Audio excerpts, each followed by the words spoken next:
ప్రార్థన చేయబడింది కనుక మనము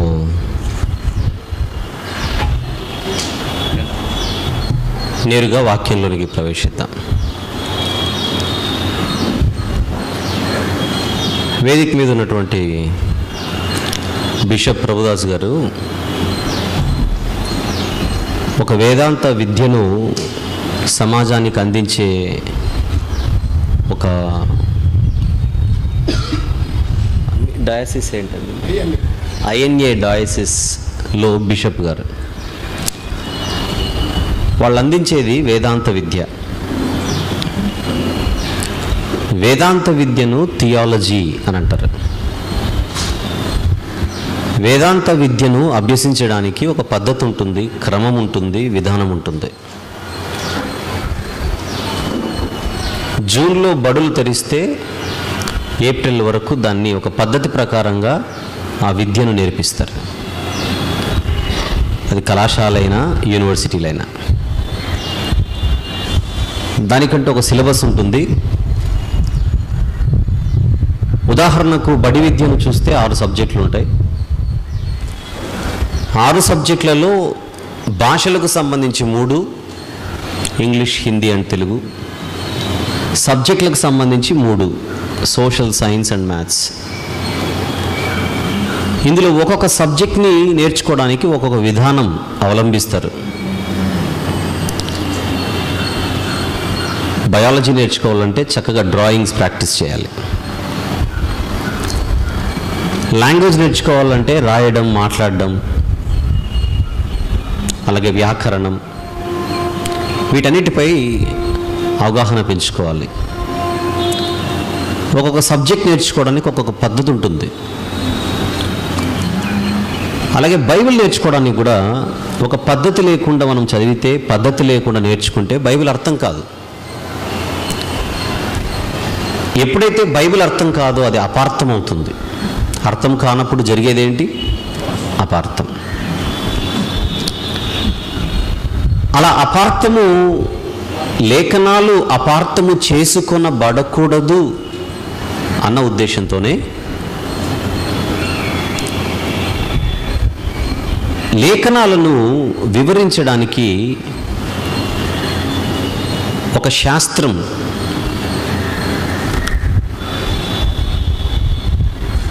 చరిత్రలో తెర మీదకి వచ్చింది. దానిని ఎక్స్జెటికల్ థియాలజీ అని పిలుస్తారు. ఎక్స్జెటికల్ థియాలజీ అంటే వ్యాఖ్యాన శాస్త్రం,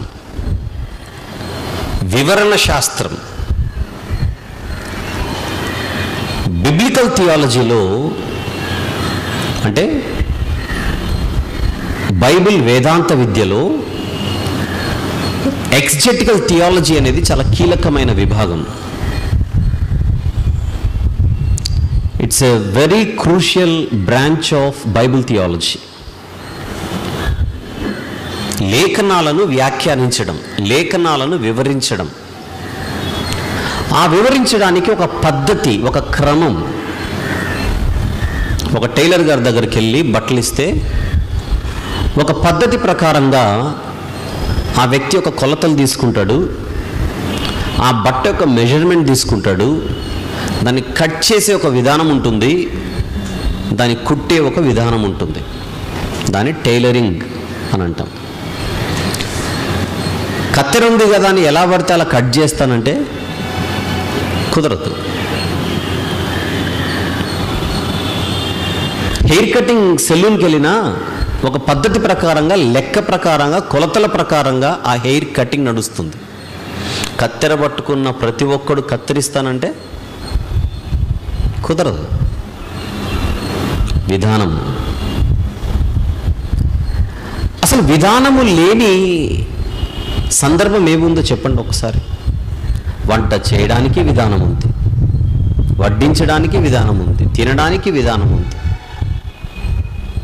మనము చేసే ప్రతి పనిలో విధానం ఎలాగైతే మనం అవలంబిస్తామో బైబిల్ని నేర్చుకోవడానికి కూడా, బైబిల్ని అర్థం చేసుకోవడానికి కూడా, బైబిల్ని వ్యాఖ్యానించడానికి కూడా, లేదా బైబిల్ని వివరించడానికి కూడా ఒక విధానం ఉంది.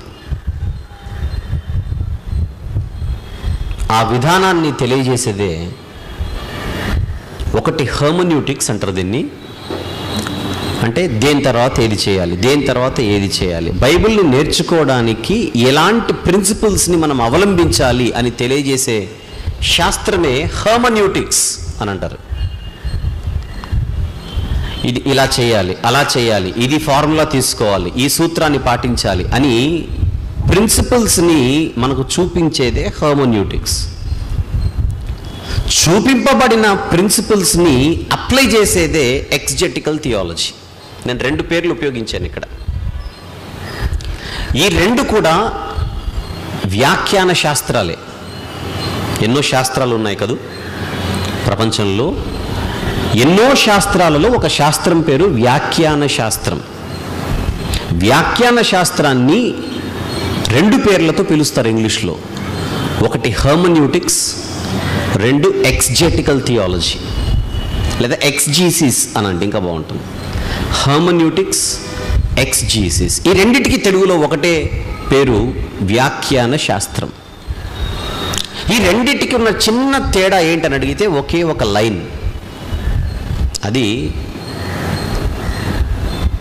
ఈత ఎలా ఈదాలి నీళ్ళల్లో అని ప్రశ్నిస్తే హెర్మెన్యూటిక్స్ అన్న శాస్త్రం దగ్గరికి వెళితే నువ్వు ఫస్ట్ చక్కగా నీటి దగ్గరికి వెళ్ళాలి,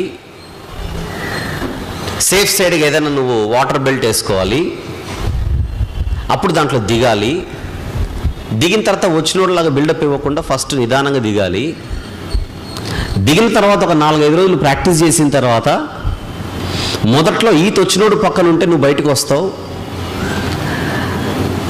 తర్వాత బాగా నేర్చుకోవాలంటే ఒక 4 రోజులు ప్రాక్టీస్ చేయాలి. ఇలా చెప్పేది హెర్మెన్యూటిక్స్. ఓకే సార్ అని హెర్మెన్యూటిక్స్ దగ్గర నమస్కారం పెట్టి ఎక్స్జీసిస్ దగ్గరికి వెళితే తేడా చెప్తున్నాను మీకు. ఎక్స్జీసిస్ దగ్గరికి వెళ్తే నువ్వు నీటి దగ్గరికి వెళ్ళు, దిగు, కొట్టు అని చెప్పదు, అదే దిగి కొట్టి చూపిస్తుంది. అది తేడా. ఇలా దిగాలి, దిగుతుంది. ఇలా చేతులు ఆడించాలి, ఆడించి చూపిస్తుంది. ఇలా కాళ్ళు ఆడించాలి, ఆడించి చూపిస్తుంది. హెర్మెన్యూటిక్స్ అనేది చెప్పుతుంది ఇలా వెళ్ళమని, పోస్ట్ ఆఫీస్కి ఎలా వెళ్ళాలి. హెర్మెన్యూటిక్స్ దగ్గరికి వెళ్తే మెయిన్ రోడ్డుకి వెళ్ళి రైట్కి తిరిగి స్ట్రైట్కి వెళ్ళి ఫస్ట్ లెఫ్ట్ తిరుగు, అది చెప్పి ఇక్కడే ఉంటుంది. ఏంటి? హెర్మెన్యూటిక్స్. ఎక్స్జీసిస్ దగ్గరికి వెళితే నేను కూడా వస్తాను పదా అని చూపిస్తుంది. ఈ 2 పదాలను మనసులో పెట్టుకోవాలి. ఇప్పుడు నేను ఈరోజు మీతో మాట్లాడుతున్నది ఎక్స్జీసిస్ గురించి లేదా ఎక్స్జెటికల్ థియాలజీ గురించి. బైబిల్ని నేర్చుకోవడానికి అటు హెర్మెన్యూటిక్స్ అండ్ ఎక్స్జెటికల్ థియాలజీ 2 మనసులో పెట్టుకుంటే ఈ 2 శాస్త్రాలు బైబిల్ విద్యార్థులకు ఒక పద్ధతి నేర్పిస్తాయి. ఆ పద్ధతిలో మొదటిది మ్యాటర్. ఏంటది? మ్యాటర్ అంటే విషయం. దీన్ని మీరు మ్యాటర్ ఆఫ్ ఎక్స్జెటికల్ థియాలజీ అని పిలవచ్చు. మ్యాటర్ ఆఫ్ ఎక్స్జెటికల్ థియాలజీ అని పిలవచ్చు. అంటే విషయ వ్యాఖ్యాన వేదాంతం. మ్యాటర్ని తెలుగులో ఏమంటాం మనం? విషయం. విషయ వ్యాఖ్యాన వేదాంతం. ఇది ఒక పాయింట్, ఇది ఒక సైడ్ హెడ్డింగ్. ఇది అసలు బైబిల్ అర్థం కావాలంటే మనం దేన్ని చదవాలి? బైబిల్ చదవాలి. బైబిల్ని పక్కన పెట్టి నేను ఎక్కడెక్కడో తిరుగుతానంటే కుదరదు. గనుక బిబ్లికల్ ఎక్స్జెటికల్ థియాలజీలో కీలకమైందే మన చేతిలో ఉన్న బైబిల్. పాత నిబంధన, క్రొత్త నిబంధన. బైబిల్ వేదాంత విద్యలో వ్యాఖ్యాన వేదాంత విభాగంలోనికి వెళితే ఈ వేదాంత విద్యలో నువ్వు లేఖనాలను ఎలా పరిశీలించాలంటే బైబిల్ పెట్టుకోవాలి. అది ముఖ్యం.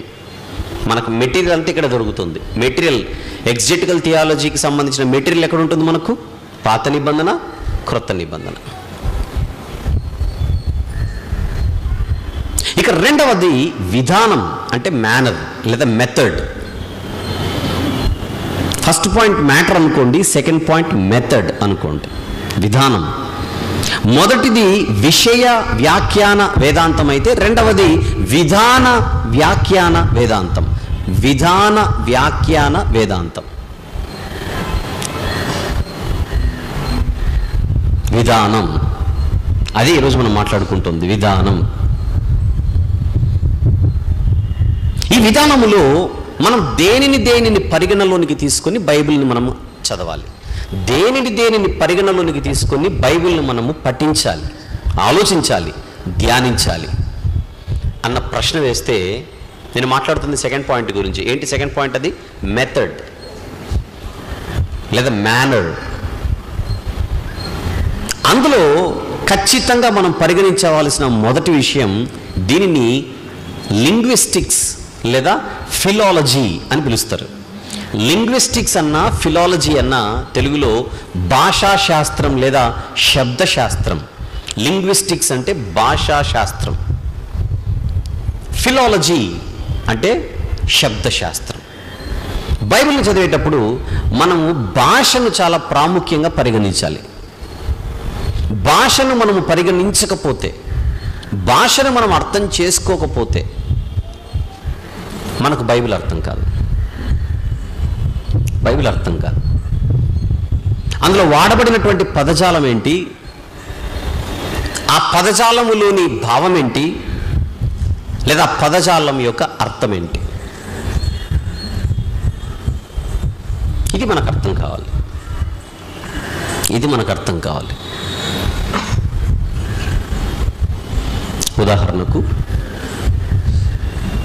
ఉదాహరణకు బైబిల్లో కృప అనే ఒక పదం ఉంటుంది, తెలుసు మనకు బాగా.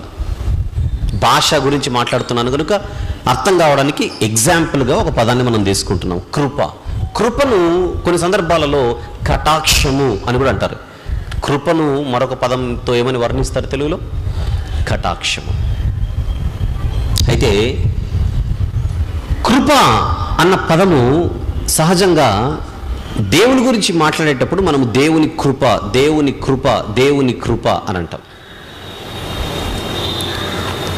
కృప దేవుని దగ్గర నుంచి వచ్చేటప్పుడు దానిని ఇంగ్లీష్లో గ్రేస్ అనాలి. లాంగ్వేజ్ గురించి మాట్లాడుతున్నాను కనుక ఈ పదజాలాన్ని మీరు అర్థం చేసుకోవాలి. మనం మాట్లాడుకుంటుంది దేని గురించి? భాష గురించి. కృప అన్న పదాన్ని ఇంగ్లీష్లో గ్రేస్ అని అంటాం. ఇది దేవుని దగ్గర నుంచి వచ్చేది, మనుషుల దగ్గర నుంచి వచ్చేది కాదు. అయితే కొన్ని సందర్భాలలో మనుషుల నుంచి కూడా మనకు కటాక్షం లభిస్తుంటుంది, లేదా దయ లభిస్తుంటుంది, లేదా మద్దతు లభిస్తుంటుంది. దేవుని దయ యందును, నెక్స్ట్ మాట మనుష్యుల దయ యందును. ఆ దయ అనే పదాన్ని మీరు కొద్దిసేపు మనసులో పెట్టుకుంటే, దయ లేదా మద్దతు లేదా కటాక్షము, ఆ ధోరణిలో, ఆ ఆలోచనతో, ఆ కోణంలో మనము కృప అనే పదాన్ని ఉపయోగించవచ్చు. ఇక్కడ ఏ భావనతో? దయ, కటాక్షము అన్న అర్థములో కృప అనే పదాన్ని వాడవచ్చు. అయితే ఇంగ్లీష్కి వచ్చేసరికి మనుషుల నుండి ఒకవేళ ఈ దయ, మనుషుల నుండి ఒకవేళ ఈ కటాక్షం, మనుషుల నుండి ఒకవేళ ఈ కృప వస్తే దాన్ని గ్రేస్ అని వాడకూడదు. ఇంగ్లీష్లో ఏమని వాడాలి? ఫేవర్ అని వాడాలి. ఏమని వాడాలి? ఫేవర్. వీళ్ళందరూ మనకు ఫేవర్ అండి అంటాం అప్పుడప్పుడు. మనకు ఫేవర్ అంటే అర్థం ఏంటి? మన సపోర్టర్స్ అండి, మనకు సపోర్ట్ చేస్తారండి, మనకు మద్దతు తెలిపే వాళ్ళండి, మనోళ్ళండి, అది ఉద్దేశం. అక్కడ మనకు ఫేవర్, మన ఫేవర్లో ఉన్నారు అనే మాట మనం మాట్లాడుతున్నప్పుడు తెలుగులో కటాక్షము, కృప అన్న పదాలు మనం వాడుతూ అది మనుషులకు ఆపాదించి మనుషుల నుండి వచ్చేది అని మనం అనుకున్నప్పుడు దానిని గ్రేస్ అనే పదాన్ని వాడకూడదు. అది ఏ అర్థంలో ఉంటుంది? Favour, support. కానీ దేవుని దగ్గరకు వచ్చేసరికి అది గ్రేస్ అయిపోతుంది. ఎందుకు? దేవుడు అంటే అర్హత కలిగినవాడు, మనిషి అంటే అర్హత లేనివాడు. అర్హత లేని వాడికి ఉచితంగా దేవుడు దయచేసేదే కృప అని చాలాసార్లు మనం మాట్లాడుకున్నాం. ఎట్లనగా తన ప్రియుని యందు తాను ఉచితముగా, అంటే ఫ్రీగా, ఉచితముగా మనకు అనుగ్రహించిన తన కృప. బైబిల్ ఎక్కడైనా కటాక్షము, కొన్ని తెలుగు ఓల్డ్ బైబిల్స్లో కటాక్షము అని ఉంటుంది. ఒక మాట చూపిస్తాను. కొన్ని సందర్భాలలో కృప నుండి, మరికొన్ని సందర్భాల్లో కటాక్షము అని మరికొన్ని తెలుగు బైబిల్స్లో వాడబడిన ఒక సందర్భం మీకు చూపిస్తాను. ఆదికాండము 6వ అధ్యాయం. ఆదికాండం 6వ అధ్యాయం 8వ వచనాన్ని మీరు చూడగలిగితే, 8వ వచనం, అయితే నోవహు యెహోవా దృష్టి యందు కృప పొందినవాడాయను. ఓల్డ్ బైబిల్స్లో, అంటే పెద్ద బైబిల్స్లో, కొన్ని పెద్ద బైబిల్స్ ఉంటాయి కదా, అక్కడ కొన్ని బైబిల్స్ ఉంటాయి, కృప ప్లేస్లో అక్కడ కటాక్షము అని కూడా వాడబడి ఉంటుంది. ఉందా? ఎవరైనా అలాంటి బైబిల్స్ ఉంటే మనమందరం ఒకటే బైబిల్ వాడుతున్నాం. కొంచెము ఓల్డ్ బైబిల్స్ చూస్తే కృప ప్లేస్లో ఏముంటుంది? కటాక్షము. నోవహు దేవుని దృష్టిలో కటాక్షము పొందినవాడాయను అని కూడా ఉంటుంది. వ్యాఖ్యాన శాస్త్రంలో మనము బైబిల్ని మనము ఆలోచిస్తున్నప్పుడు మనకేం కనపడుతోంది? విధానం కనబడుతోంది. ఆ విధానంలో భాష ప్రాముఖ్యత గురించి మనం మాట్లాడుకుంటున్నాం. ద రోల్ ఆఫ్ లాంగ్వేజ్, భాష యొక్క పాత్ర, అది చాలా ముఖ్యమైనది.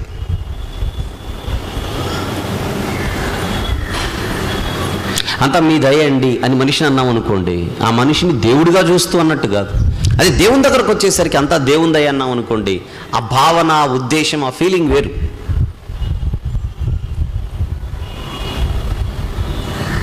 ఇప్పుడు కృప, కటాక్షము ఎలాగైతే మనం మాట్లాడుకున్నామో, ఎలాగైతే అర్థం చేసుకోవడానికి ప్రయత్నం చేసామో, ఇదే బైబిల్లో మరొక పదం ఉంటుంది. దాన్ని అర్థం చేసుకోవడానికి మనం జాగ్రత్తగా ముందుకెళ్ళాలి. ఆ పదమే దేవత్వం. ఏమిటది? దేవత్వం. దేవత్వం అన్న తెలుగు పదాన్ని ఇంగ్లీష్లో 2 పదాలతో వాడతారు. ఒకటి డివినిటీ లేదా డెయిటీ. పదాలు గుర్తుపెట్టుకోండి. డివినిటీ, దేవత్వాన్ని ఇంగ్లీష్లో ఏమంటాం? డివినిటీ లేదా డెయిటీ, DEITY, డెయిటీ లేదా God head. God head, God head వేరు కాదు, 2 ఒకటే పదాలు, మళ్ళీ 2 కలపాలి. గాడ్ హెడ్ లేదా గాడ్ హుడ్ అని కూడా అంటారు. చెప్పండి, దేవత్వాన్ని ఇంగ్లీష్లో 2 పదాలతో అంటాం. ఒక పదానికి మళ్ళీ పర్యాయ పదాలు ఉన్నాయి. ఒకటేమో డివినిటీ, ఇదంతా ఒకటిదే. ఆ ఒకట్లో డివినిటీ ఉంటుంది, ఆ ఒకట్లో డెయిటీ ఉంటుంది, ఆ ఒకట్లో గాడ్ హెడ్ ఉంటుంది, ఆ ఒకట్లో గాడ్ హుడ్ ఉంటుంది. రైటా? ఇప్పుడు నేను మాట్లాడిన 4 పదాలు ఇంగ్లీష్లో, ఇవి కేవలము దేవునికి మాత్రమే ఆపాదించే పదాలు, మనుషులకు ఆపాదించరు.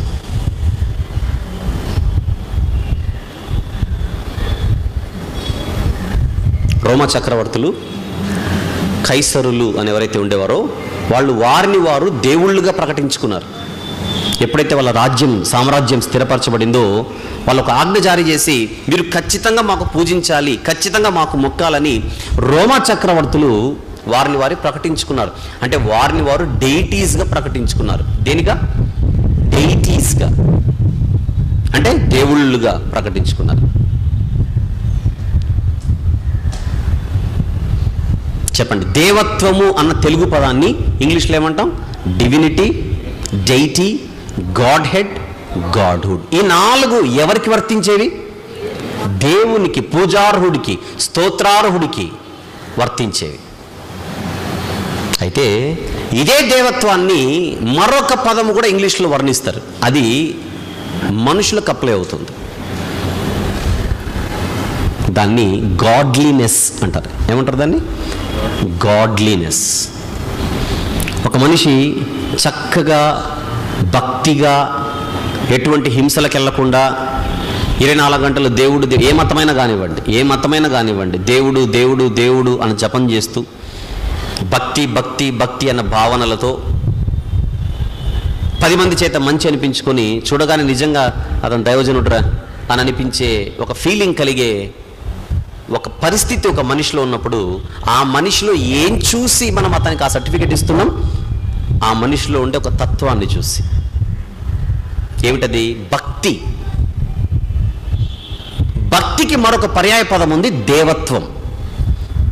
అంటే దేవత్వము అనేది తెలుగులో మాట్లాడదాం ఇప్పుడు. దేవత్వము అన్న తెలుగు పదానికి 2 అర్థాలు ఉన్నాయి, గుర్తుపెట్టుకోవాలి. తెలుగులోనే 2 అర్థాలు ఉన్నాయి. ఒకటి దైవం, 2 భక్తి. చెప్పండి, దేవత్వము అన్నదానికి తెలుగులోనే 2 అర్థాలు ఉన్నాయి. ఏమిటది? ఒకటి దైవం, 2 భక్తి. దైవం అన్నది దేవునికి వెళ్ళిపోతుంది, భక్తి అన్నది మనిషికి వస్తుంది. ఇంగ్లీష్లో ఒక స్లోగన్ ఉంటుంది, cleanliness is always next to godliness అంటాడు. Cleanliness is next to godliness. తెలుగులో, ఇంగ్లీష్లో సామెత అది. Cleanliness is next to godliness. Cleanliness అంటే పరిశుభ్రత. పరిశుభ్రతకు మించింది ఏమీ లేదు. ఒకవేళ పరిశుభ్రతకు మించింది ఏదైనా ఉందంటే అది ఒకటే, అది గాడ్లీనెస్ అన్నాడు సామెతలో. గాడ్లీనెస్ అంటే అర్థం ఏంటి? భక్తి. భక్తి ఉండడం వల్ల మనిషి మనసు బాగుంటుంది. భక్తి ఉండడం వల్ల మనిషికి హృదయం బాగుంటుంది. అంటే హృదయ శుద్ధి బైబిల్ భాషలో, లేదా పరిశుద్ధత. క్లీన్లీనెస్ అంటే పరిశుభ్రత. పరిశుభ్రత అన్నది పరిశుద్ధత తర్వాత స్థానంలో ఉంటుందనేది సామెతలోని ఉద్దేశం, అర్థం. మనిషికి అన్నిటికంటే ముఖ్యమైనది ఏంటి అని అడిగితే ఒక లిస్ట్ ఇచ్చాడు సామెతలో. ఫస్ట్ ప్లేస్లో పరిశుద్ధత, సెకండ్ ప్లేస్లో పరిశుభ్రత అన్నాడు. ఆ పరిశుద్ధతను గాడ్లీనెస్ అనాలి, పరిశుభ్రతను క్లీన్లీనెస్ అనాలి.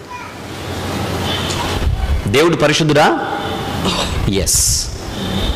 పాపాలు కడగబడిన తర్వాత మనిషి కూడా ఏమిగా మారుతున్నాడు? పరిశుద్ధుడిగా మారుతున్నాడు. పరిశుద్ధుడైన మనిషి ఒకవైపు, పరిశుద్ధుడైన దేవుడు ఒకవైపు. మీరు స్తోత్రం అని ఎవరి కాళ్ళ మీద పడతారు? పరిశుద్ధుడైన దేవుని పాదాల మీదే పడతారు, స్తోత్రం ప్రభువా, నువ్వు దేవుడు ప్రభువా అని. కానీ పరిశుద్ధుడైన మనిషి కాళ్ళ మీద పడతారా? ఇద్దరు పరిశుద్ధులేగా, ఇద్దరు పరిశుద్ధులే కదా. మీరు ఎందుకు ఒకరి కాళ్ళ మీదే పడుతున్నారు? ఒక ఆయన దేవుడు గనుక, మరొక ఆయన మనిషి గనుక. అంటే దేవుడు పరిశుద్ధుడే, పాపాలు కడగబడితే మనిషి పరిశుద్ధుడే. కానీ వీళ్ళిద్దరికీ తేడా, ఒక ఆయన స్తోత్రార్హుడు, మరొక ఆయన ఓన్లీ ఉండేవాడు, నరుడు. ఇద్దరు పరిశుద్ధులే. పరిశుద్ధుడైన దేవుడు, పరిశుద్ధుడైన నరుడు. పరిశుద్ధుడైన దేవునికి, పరిశుద్ధుడైన నరుడికి తేడా ఏంటి? దేవుడు స్తోత్రార్హుడు, స్తుతికి పాత్రుడు, పూజార్హుడు. ఇది మనిషికి ఆపాదించబడదు. ఇప్పుడు మనం మాట్లాడుకుంటుంది దేవత్వం అనే పదం గురించి. బైబిల్లో మనకు దేవత్వం అన్న పదం అక్కడక్కడ వాడబడింది. వాడబడిన కొన్ని సందర్భాలు జాగ్రత్తగా చూద్దాం. ద్వితీయోపదేశకాండం 32వ అధ్యాయం. ద్వితీయోపదేశకాండము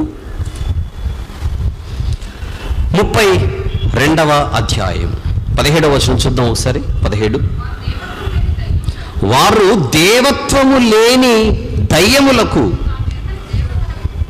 దయ్యాలంటే ఏంటో కాదు అని కింద అంటున్నాడు మళ్ళీ. వారు దేవత్వము లేని దయ్యములకు, నెక్స్ట్ మాట, తామెరుగని దేవతలు. దేవతలు అంటే ఇక్కడ భారతదేశంలో ఉన్న దేవతలని కాదు, ఇక్కడ బైబిల్ ఉద్దేశం. ఐగుప్తు నుండి బయటకు వచ్చినప్పుడు వాళ్ళు ఏ దేవతలనైతే, కనాన్లోనికి వచ్చిన తర్వాత వాళ్ళు ఏ దేవతలనైతే పూజించబోతున్నారో, లేకపోతే ఐగుప్తు నుంచి బయటకు వచ్చినప్పుడు ఏ దేవతలనైతే వాళ్ళు పూజించారో ఒక దూడం చేసుకొని.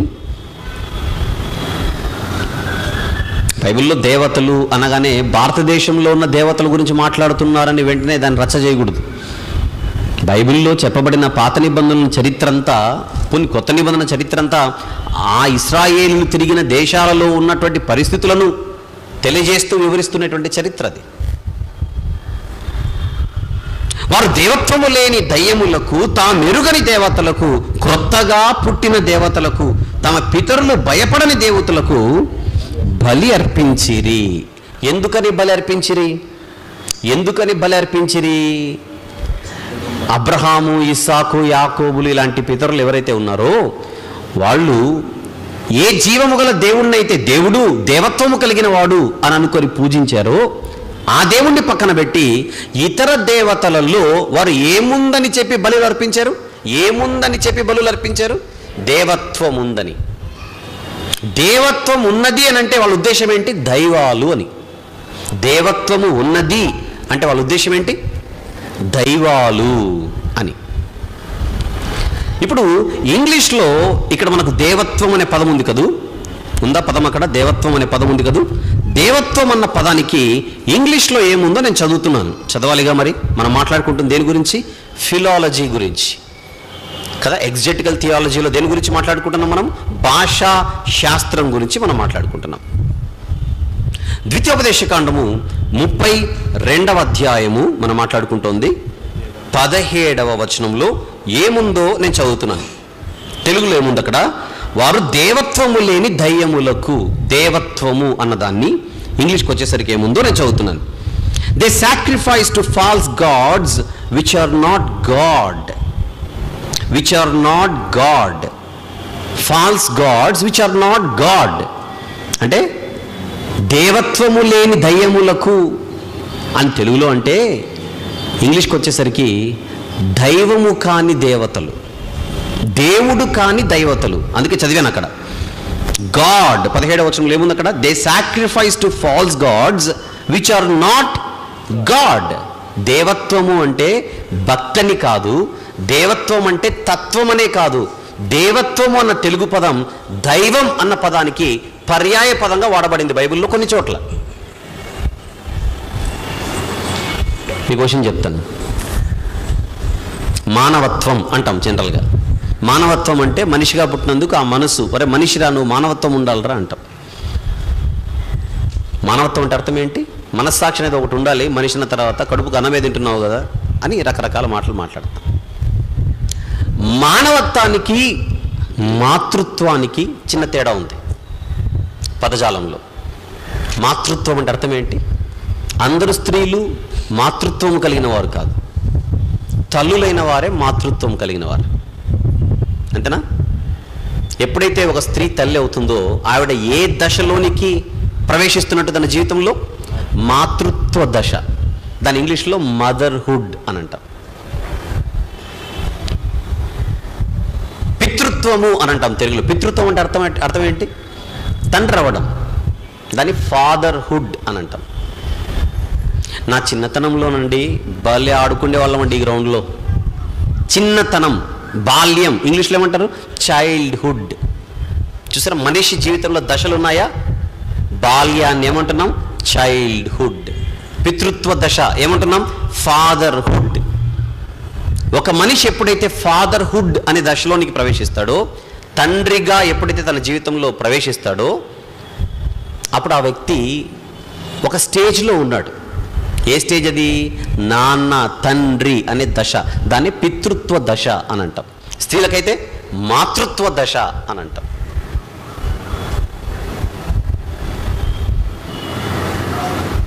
అలాగే దైవత్వ దశ అనేది ఒకటి ఉంది.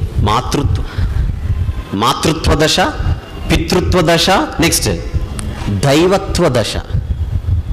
మాతృత్వ దశలో ఉన్న ఆవిడ తల్లి, పితృత్వ దశలో ఉన్న పితృత్వ దశలో ఉన్న ఆయన తండ్రి, దైవత్వ దశలో ఉన్న ఆయన దేవుడు. మాతృత్వం, పితృత్వం, దేవత్వం. అర్థమవుతుందా? ఇక్కడ ఏమంటున్నాడు 17వ వచనంలో? వారు దేవత్వము లేని దయ్యములకు. ఇంగ్లీష్కి వచ్చేసరికి దైవము కాని దేవతలకు. దేవతలు అంటే అక్కడ ఫాల్స్ గాడ్స్ అన్నాడు. దేవత్వము లేని అంటే which are not god. God డైరెక్ట్గా గాడ్ అనే పదం ఉపయోగించాడు. అంటే దేవుడు కాని దేవుళ్ళు, దేవుడు కాని దేవతలు, దైవం కాని దేవతలు. ఏం క్యాచ్ చేయాలి మీరు? ఓహో, దేవత్వం అంటే తత్వమే కాదు, దేవత్వం అంటే దైవం కూడా అన్నమాట. ఇప్పుడు బైబిల్ మనము పరిశీలిస్తున్నాం. బైబిల్లో ఏం పరిశీలిస్తున్నాం? భాషను పరిశీలిస్తున్నాం. బైబిల్ని ఇప్పుడు నేను వ్యాఖ్యానిస్తున్నానంటే ఏ శాస్త్రాన్ని మీతో మాట్లాడుతున్నట్టు? ఎగ్జెటికల్ థియాలజీ మీతో మాట్లాడుతున్నట్టు. వ్యాఖ్యాన శాస్త్రాన్ని నేను ఆపాదించి మాట్లాడుతున్నాను. అందులో దేని గురించి మాట్లాడుతున్నాను నేను? భాషా విభాగం గురించి. రైట్. ఇప్పుడు దేవత్వము అన్న పదము ఇంకా ఎక్కడైనా వాడబడిందేమో చూద్దాం ఒకసారి. అపోస్తలుల కార్యములు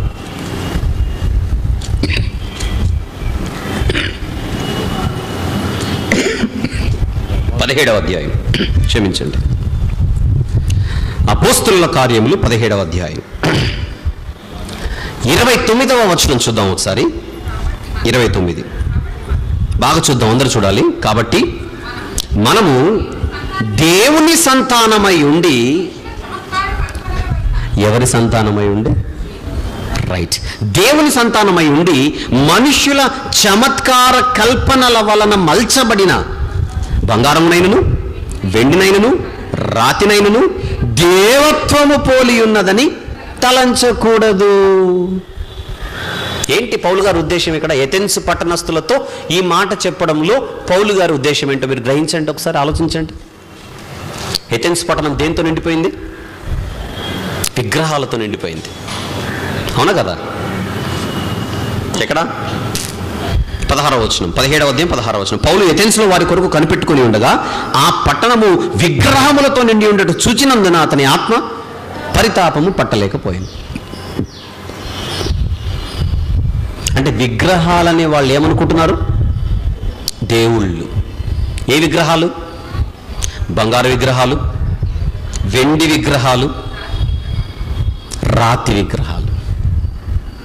అంటే ఎథెన్స్ పట్టణంలో రకరకాల విగ్రహాలు ఉన్నాయన్నమాట. ఒక బంగారు విగ్రహాన్ని చూసి ఇది దేవుడని పూజిస్తున్నారు. ఒక వెండి రాతి విగ్రహాలను చూసి ఇవి దేవుళ్ళు అని వారు పూజిస్తున్నారు. వాళ్లకు ఒక సత్యాన్ని చెప్పే ఒక క్రమంలో పౌలు గారు వాడుతున్న ఒక భాష చూడండి అక్కడ. మీరు ఏ బంగారు విగ్రహాన్ని అయితే, లేదా ఏ బంగారు విగ్రహాలను, లేదా వెండి విగ్రహాలను, రాతి విగ్రహాలను మీరు చూసి ఇవి దేవుళ్ళు అని మీరు పూజిస్తున్నారో అవి దేవుళ్ళు కావు, అవి దేవత్వము లేనివి అంటున్నాడు అక్కడ. అంతేనా? దేవత్వము పోలి ఉన్నదని మీరు తలంచకూడదు. ఇక్కడ కూడా దేవత్వము అనే పదం వాడబడింది. దేవత్వము అన్నది తత్వం అయితే గాడ్లీనెస్ అనాలి అని చెప్పాను నేను. ఏమనాలని చెప్పాను? తత్వం అయితే గాడ్లీనెస్ అనాలి. కానీ దేవుని దగ్గరకు వచ్చేసరికి అది గాడ్లీనెస్ అని కాకుండా ఏమని చెప్పాను ఇందాక? డెయిటీ అనే పదం కానీ, డివినిటీ అనే పదం కానీ, ఇంకా గాడ్ హెడ్ అనే పదం కానీ, ఇంకా గాడ్హుడ్ అనే పదాలు కానీ వాడబడ్డాయి లేదా వాడబడతాయి అని భాషను గురించి మాట్లాడుతున్నాను. రైట్, ఇప్పుడు చూద్దాం ఇంగ్లీష్లో ఏముందో చూద్దాం. అపోస్తలుల కార్యములు 17వ అధ్యాయము 29వ వచనము చూద్దాం.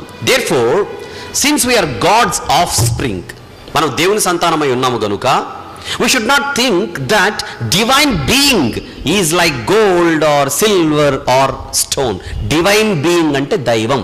Divine being అంటే అర్థం ఏంటి? దైవం. మనిషిని ఇంగ్లీష్లో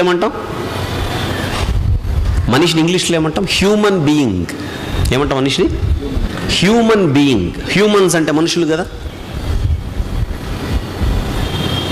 మనిషిని హ్యూమన్ బీయింగ్ అంటే దేవుణ్ణి ఏమనాలి? డివైన్ బీయింగ్ అనాలి. అపోస్తలుల కార్యములు 17వ అధ్యాయం 29వ వచనంలో దేవత్వము పోలి ఉన్నదని తలంచకూడదు అని తెలుగులో ఉన్న ఈ పోర్షన్ని ఇంగ్లీష్లో చూస్తే దేవుడని తలంచకూడదు. దేవత్వము పోలి ఉన్నదని తలంచకూడదు అంటే అర్థం ఏంటంటే చెప్పాలి, దేవుడని తలంచకూడదు.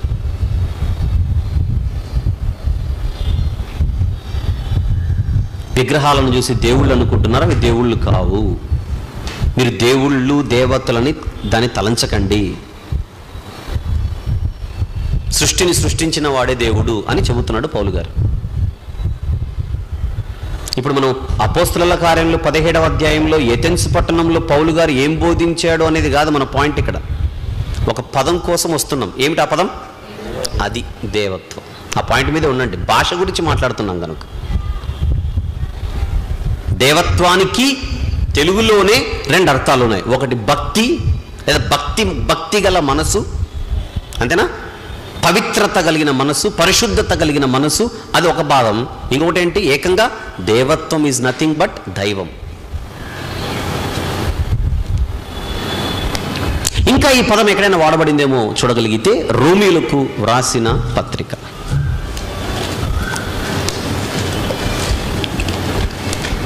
వచనం మీరే చెప్పండి. 1వ అధ్యాయం వచనం మీరు చెప్పండి. 20వ వచనం. ఆయన అంటే దేవుడు, ఆయన అదృశ్య లక్షణములు అనగా ఆయన నిత్యశక్తియు దేవత్వం. దేవుణ్ణి దేవుడు అని ఎందుకు అనాలి? దేవుణ్ణి దేవుడు అని ఎందుకు అనాలంటే ఆయనకు ఒక లక్షణం ఉంది. ఏంటది?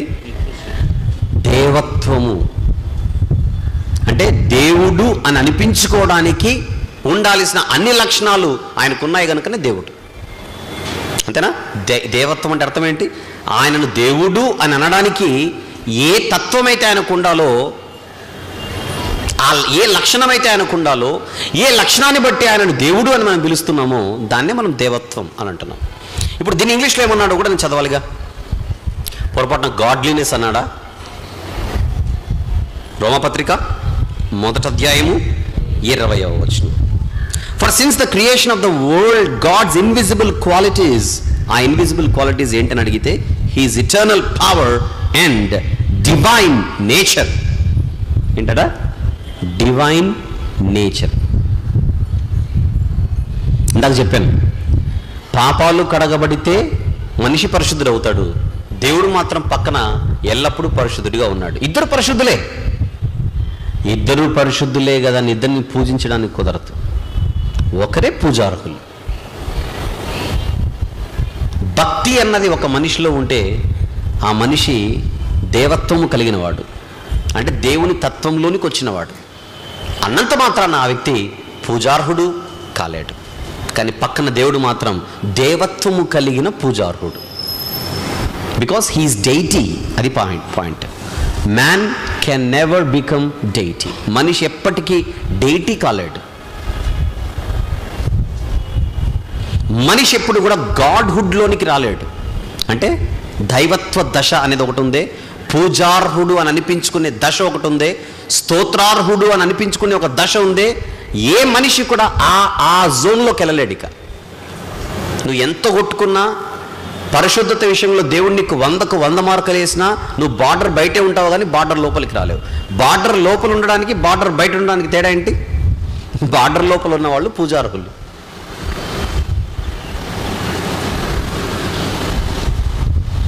ఎన్ని చూసాం ఇప్పటివరకు దేవత్వం గురించి వచనాలు? 3. ఇప్పుడు ఇంకొకటి చూద్దాం. 4. కొలస్సీయులకు వ్రాసిన పత్రిక 2వ అధ్యాయం. కొలస్సీ పత్రిక 2వ అధ్యాయం 9వ వచనం చూద్దాం. 9 ఎలయనగా, మళ్ళీ ఇదే పదం మనం చూస్తున్నాం ఇక్కడ. ఏమిటది? దేవత్వం. దేవత్వము యొక్క సర్వ పరిపూర్ణత శరీరముగా క్రీస్తునందు నివసించుచున్నది. ఇక్కడ చూసారా, మళ్ళీ దేవత్వం అనే పదం వాడబడుతుంది ఇక్కడ. దేవత్వము యొక్క సర్వ పరిపూర్ణత శరీరముగా క్రీస్తునందు నివసించుచున్నది. దేవత్వము యొక్క పరిపూర్ణత లేదా దేవత్వం యొక్క సర్వ పరిపూర్ణత శరీరముగా క్రీస్తునందు నివసించుచున్నది. అంటే ఇప్పుడు వాక్యం మనం నేర్చుకొని బ్యాప్టిజం తీసుకొని పరిశుద్ధులై హృదయంలో 100కు 100% వాక్యాన్ని నింపుకుంటే మనలో కూడా ఏమున్నట్టు? దేవత్వం ఉన్నట్టు. ఈ దేవత్వాన్ని ఏమనాలి? గాడ్లీనెస్ అనాలి. దేవత్వం ఉందంటే అర్థం ఏంటి? భక్తి ఉన్నట్టు. అంతేనా కదా? పరిశుద్ధత, పవిత్రత పరిపూర్ణంగా ఉంటే మనలో గాడ్లీనెస్ ఉన్నట్టు. ఇప్పుడు యేసుప్రభు కూడా శరీరధారిగా ఈ లోకానికి వచ్చినప్పుడు మచ్చ లేకుండా బతికాడు. అదందరికీ తెలిసిన విషయం. మచ్చ లేకుండా బతికినందుకు ఆయన గాడ్లీనెస్ కలిగిన వాడు మాత్రమేనా మనలాగా? గాడ్లీనెస్ కలిగిన వాడు మాత్రమేనా? దానికి మించి ఏమైనా ఆయన కొరకు పదజాలం ఏమైనా వాడబడిందా? అని మళ్ళీ మనం ఇంగ్లీష్ బైబిల్ చూస్తే మరి చూడాలిగా. ఎందుకు? వ్యాఖ్యాన వేదాంత విద్యలో భాషా విభాగం అనేది చాలా కీలకమైంది. అది నేను చెప్పేది కాదు, అందుకే బిషప్ గారి పేరు చెప్పింది. అలాంటి డయాసిస్లు ఎన్నో ఉన్నాయి ప్రపంచంలో వేదాంత విద్యాలయాలు చాలా ఉన్నాయి. వేదాంత విద్యాలయాలకు సిలబస్ ఉంటుంది. ఆ సిలబస్లో ఒక కీలకమైందే ఎగ్జెటికల్ థియాలజీ. ఆ ఎగ్జెటికల్ థియాలజీ నేర్పించే ఏ ప్రొఫెసర్ అయినా, ఏ స్కాలర్ అయినా, ఏ పండితుడైనా ఖచ్చితంగా మాట్లాడాలి ఫిలాలజీ గురించి, ఖచ్చితంగా మాట్లాడాలి లింగ్విస్టిక్స్ గురించి. అదే నేను మాట్లాడుతున్నాను ఇప్పుడు. ఇది నేను తయారు చేసుకొని వచ్చింది కాదు. చూద్దాం ఇప్పుడు. ఆ భాషను మనం చూడకపోతే ఎలా? ఎక్కడున్నాం మనము? కొలస్సీ పత్రిక 2వ అధ్యాయం 9వ వచనం చదువుతున్నాను. చూద్దాం. మనిషికైతే ఏం వాడతారని చెప్పాను? గాడ్లీనెస్. దేవునికైతే ఏం వాడతారని చెప్పాను? డెయిటీ కదా. ఇప్పుడు చూద్దాం. ఫర్ ఇన్ క్రైస్ట్ అంటే క్రీస్తులో all the fullness of the deity ఏంటంట? దైవత్వం యొక్క సర్వ పరిపూర్ణత. Fullness of the deity lives in bodily form. ఏమంటున్నాడు అక్కడ? In Christ all the fullness of the deity lives in bodily form. అంటే ఆయన శరీరాన్ని చూస్తే ఆ శరీరంలో మనం ఎవరిని చూడాలట? డెయిటీని చూడాలట. గాడ్లీనెస్ కాదు. దేన్ని చూడాలి? డెయిటీని చూడాలి. సమూయేలు గారిని చూసామనుకోండి, ఉదాహరణ ప్రవక్త అయిన సమూయేలు గారిని చూస్తే ఆయన రామా అనే ఊరిలో నుంచి బయలుదేరి ఏ ఊరికైనా వస్తున్నప్పుడు ఆ ఊరిలో ఉన్న వాళ్ళు గజగజలాడిపోయేవాళ్ళట. ఎందుకు? అంత గొప్ప దైవజనుడు వస్తున్నాడు, సమాధానంగా వస్తున్నాడో లేదో అని భయం వాళ్ళకు. వాళ్ళందరూ సమూయేలు గారు ఎవరిని చూశారు? దేన్ని చూశారు? గాడ్లీనెస్ చూశారు. అంటే ఆ దైవత్వాన్ని చూశారు. దైవత్వం అంటే భక్తి, ఆత్మీయత, ఆత్మీయ గాంభీర్యం. సమూయేలు గారిలో దేవుణ్ణి చూడలేదా ప్రజలు? సమూయేలు గారు శరీరములో ఉండి ఆ ఊరిలో ప్రవేశిస్తుంటే ఇంత గొప్ప దైవజనుడు మా ఊరిలో సమాచారం లేకుండా వస్తున్నాడు, ఎలా వస్తున్నాడో ఏమో, సమాధానంగా వస్తున్నాడో లేమో అని భయపడ్డారు. ఒక సమూయేలు గారిని, ఒక హేబేలు గారిని, అంతేనా, పెద్ద పెద్ద భక్తులు ఉన్నారు కదా బైబిల్లో. అలాంటి భక్తులను చూస్తే మనకు వాళ్ళు ఏం కనపడుతుంది? భక్తి ప్రవహిస్తుంటుంది. ఒక దానియేలు గారిని, ఒక ఎజ్రా గారిని, వీళ్ళందరూ ఉన్నారు కదా మనకు బైబిల్లో. ఇలాంటి వాళ్ళని మనం చూసినప్పుడు వాళ్ళని చూడగానే భక్తి అలా వారిలో నుంచి నదులలాగా ప్రవహిస్తూ ఉంటుంది. భక్తి ప్రవాహం. ఆదాము మొదలుకొని భూమి మీద శరీరధారిగా వచ్చిన ఏ మనిషి అయినా దేవుని కొరకు ఉన్నతంగా బ్రతికితే ఆ వ్యక్తిలో భక్తుణ్ణి మాత్రమే చూడగలం మనం, భక్తిపరుణ్ణి మాత్రమే చూడగలం. కానీ ఎవరిని చూడలేం? డెయిటీని చూడలేం. డెయిటీ అంటే అర్థం ఏంటి? దైవాన్ని చూడలేం. కానీ ఒకే ఒకరు శరీరధారిగా వచ్చినప్పుడు ఆ శరీరమందు ఎవరున్నారని వాక్యం స్టేట్మెంట్ ఇచ్చింది? The fullness of deity. అంటే దైవత్వం యొక్క సర్వ పరిపూర్ణత. దైవత్వం యొక్క సర్వ పరిపూర్ణత అంటే అర్థం ఏంటి? దేవుడు, దైవం, పరిపూర్ణ దైవం. అర్థమవుతుందా? దైవత్వం యొక్క సర్వ పరిపూర్ణత అంటే అర్థం ఏంటి? పరిపూర్ణ దైవం, పరిపూర్ణ దేవుడు. పరిపూర్ణ అంటే 50-50 బ్రిటానియా కూడా కాదు, ఇక్కడ 100% పరిపూర్ణత, సర్వ పరిపూర్ణత. అంటే దేవుడు అనడానికి రోమపత్రిక 1:20లో మనం చూసాం కదా, ఆయన అదృశ్య లక్షణములు అనగా నిత్యశక్తియు దేవత్వం అని ఏ పదమైతే వాడబడిందో, ఒక ఆయన్ని దేవుడు అని, ఆయన పూజించడానికి, స్తుతించడానికి, స్తోత్రించడానికి ఏ అర్హతలైతే ఆయనకున్నాయో దాని దైవత్వం అని అంటాం మనం. భక్తి అనేది మనిషికి అయితే దేవుడు అన్న ఆయనకి ఇది వర్తిస్తుంది. ఆ దైవత్వపు పరిపూర్ణత, సర్వ పరిపూర్ణత ఎలా క్రీస్తునందు ఉందట? శరీరముగా క్రీస్తునందు నివసించుచున్నది. అంటే అర్థం ఏంటంటే ఆయన శరీరంలో లేనప్పుడు, శరీరం విడిచెళ్ళిపోయిన తర్వాత మాత్రమే కాదు, శరీరధారిగా ఉన్నప్పుడు కూడా ఆయన ఏ దైవం? పరిపూర్ణ దైవం అంట. ఎవరైనా పరిపూర్ణ దైవం. శరీరధారిగా వచ్చినప్పుడు కూడా యేసుప్రభువు ఎవరు చెప్పాలి? పరిపూర్ణ దైవం. మళ్ళీ పొరపాటున కొంచెం ఇటు కొంచెం అటు అని కాదు అక్కడ. ఆయన పరిపూర్ణ మానవుడు, నెక్స్ట్ పరిపూర్ణ దేవుడు. అదే ఆయన గొప్పతనం. పరిపూర్ణ మానవుడు, పరిపూర్ణ దేవుడు. అంటే మానవుడిగా వచ్చి ఒక టార్గెట్తో వచ్చాడు కనుక, ఒక లక్ష్యం పెట్టుకొని వచ్చాడు కనుక ఆ దైవ శక్తులను ఆయన ఉపయోగించుకోలేదు. అంతేనా కదా? ఎందుకు ఉపయోగించుకోలేదు? పర్పస్ అనేది ఫుల్ఫిల్ కావాలి. అక్కడ ఉద్దేశం ఎందుకు వచ్చాడు ఆయన? సర్వమానవాళి కోసం రక్తం గార్చి ప్రాణం పెట్టి రక్షణ దయచేయడానికి వచ్చిన ఆయనను చంపడానికి వచ్చిన వాళ్ళు చంపేస్తేక ఆయన ఎంతసేపు ఆయనకు ఆ పని ఎంతసేపు చెప్పండి? ఎంతసేపు ఆ పని ఆయనకి? నోటితో అనాల్సిన అవసరం లే, అనుకుంటే చాలా మనసులో. నోటితోనే అనాల్సిన అవసరం లే, మనసులో అనుకుంటే. చెట్టు ఎండిపోయేదట ఆన్ ద స్పాట్. తెలుసా మీకు? అంజూరు చెట్టు ఏమైపోయింది? ఆన్ ద స్పాట్ అవుతుంది. వీళ్ళకు రైలు పరిగెత్తాయి గుండెల్లో. చెట్టు ఫలించకపోతేనే ఇంత సీరియస్ అయినోడు, మనం ఫలించకపోతే ఏం చేస్తాడరా అని. ఎంత బాగుంది కదా బైబిల్. ఎలా అర్థం చేసుకోవాలి? ఫిలాలజీ మైండ్లో పెట్టుకోవాలి, లింగ్విస్టిక్స్ మైండ్లో పెట్టుకోవాలి. ఇప్పుడు మనం దేనిపైన రీసెర్చ్ చేసాం? భాష పైన రీసెర్చ్ చేసాం. భాషలో ఒక పదం తీసుకున్నాం. ఏమిటి ఆ పదం?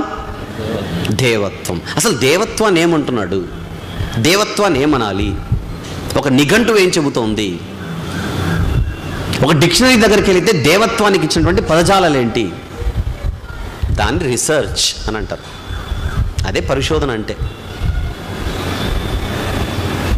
ఈ పరిశోధనలో మనం తీసుకోవాల్సినటువంటి మూలాంశాలు ఇవి, పరిగణలోనికి తీసుకోవలసినటువంటి విషయాలు ఇవి. ఎప్పుడైతే బైబిల్ని వ్యాఖ్యానించడంలో ఈ విధానం ఎగిరిపోతుందో, ఈ పద్ధతి ఎగిరిపోతుందో, ఈ కీలకమైన ఏమంటారు ముడి పదార్థాలు ఏవైతే ఉన్నాయో అవి తీసి పడేస్తామో, భాషతో మనకు పని లేదనుకుంటామో, ఆటోమేటిక్గా అన్నీ ఎగిరిపోతాయి. నేను కేవలం ఫిలాలజీ గురించే మాట్లాడాను. వ్యాఖ్యాన శాస్త్రంలో భాషా విభాగం ఇది.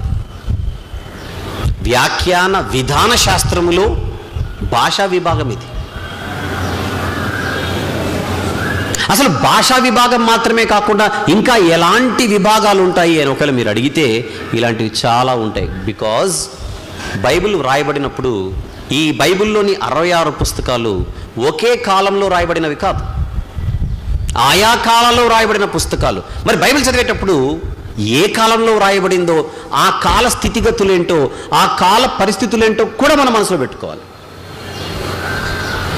ఒక విషయం గురించి యెషయా గారు ఎందుకు ఈ మాట అన్నారు, ఒక విషయం గురించి ఇర్మియా గారు ఎందుకు ఈ మాట అన్నారు, ఒక విషయం గురించి దానియేలు గారు ఈ మాట ఎందుకు అన్నారు, అదే విషయం గురించి బాప్తిస్మం ఇచ్చే యోహాను గారు ఎందుకు అన్నారు. ఒక చిన్న ఎగ్జాంపుల్ చెప్తాను. అంటే ఫిలాలజీ మాత్రమే కాకుండా ఇంకా ఏం పెట్టుకోవాలి మైండ్లో అనడానికి ఇంకొక ఎగ్జాంపుల్గా మీకు ఇస్తాను నేను. దానియేలు గ్రంథం 12వ అధ్యాయం.